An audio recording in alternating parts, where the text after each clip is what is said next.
فرمایا فرشتے ہی بڑے آئے ہیں ان کے خیمے میں. ایک روایت میں فرمایا 70,000 فرشتے آئے ہیں جنازہ پڑھنے. 70,000 فرشتے جنازے میں. اللہ اکبر.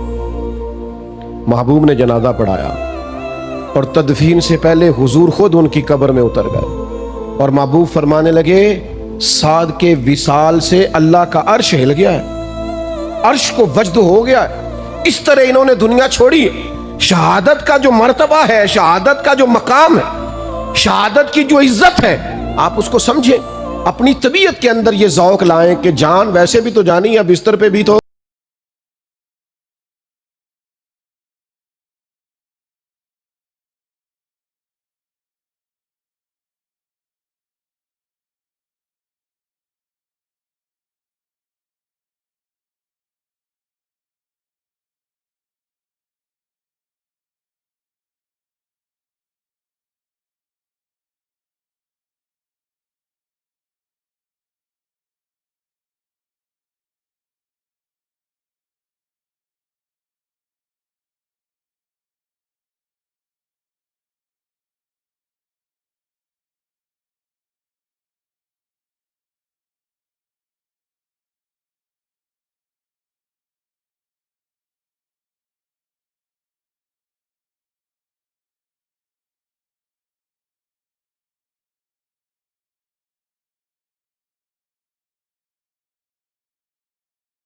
شریف پہ چلا گیا تو وہ کہنے لگے جی ہمارے والد انتقال کر گئے تو ہم ان کی طرف سے نا 50,000 مسجد کو دے رہے ہیں, ذرا اعلان کر دیں. میں کہ ابا کی دے گیا تو انہوں کئی دکانہ نے اور بھی کافی مال ہے. میں کہ انہیں بھی جان لگے مسیح اعلان کرایا کہ انجی دے گیا ہے. نہیں انہوں نے تو, میں نے کہا آپ اس میں سے والد کے نام پہ 50,000 دے رہے ہیں, وہ بھی مسجد میں اعلان کرا کے.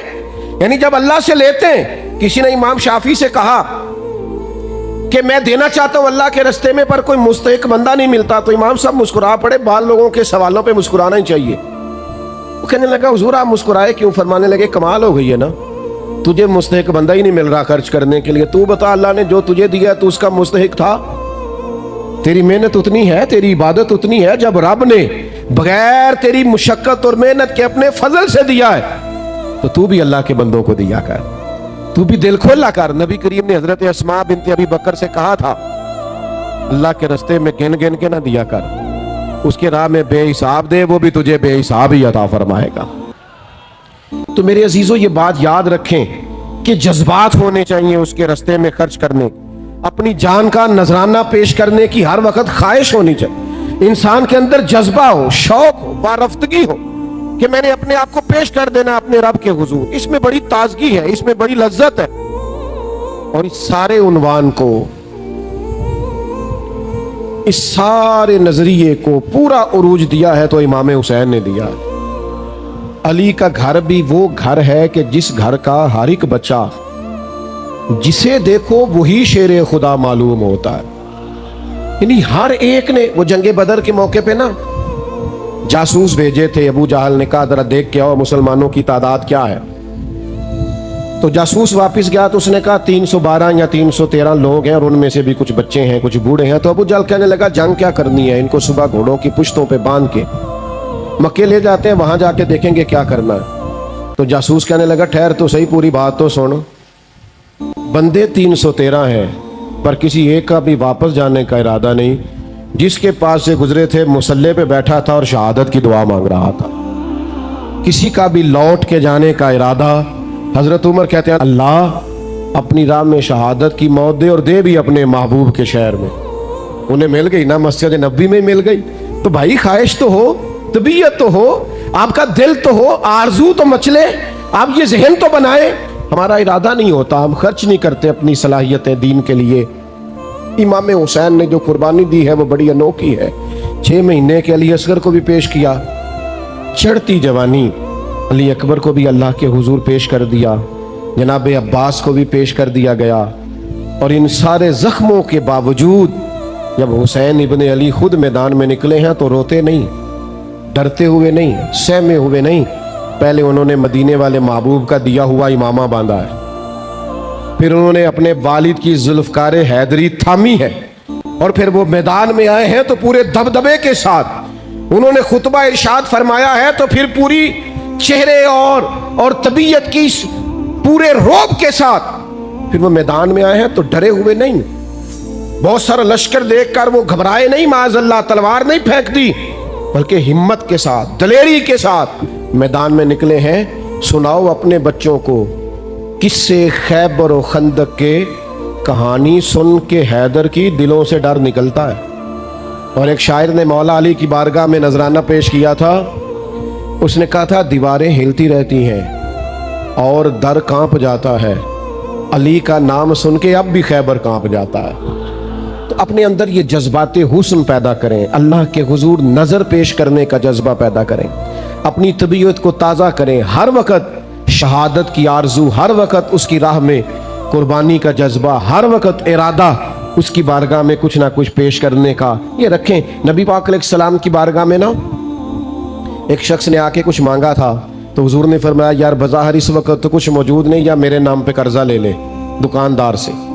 تو حضرت عمر عرض کرنے لگے حضور اللہ تو ہمیں اس کا پابند نہیں کرتا ہے، تو دے دو نہیں تو ٹھیک ہے۔ تو حضرت بلال کہنے لگے یا رسول اللہ آپ بانٹیے، عرش کا مالک بڑا عطا کرے گا۔ یعنی قرضہ لے کے بھی حضور اس کی راہ میں دینا ہے تو پھر دینا ہے۔ اپنے اندر یہ شوق لائیے، یہ جذبہ لائیے۔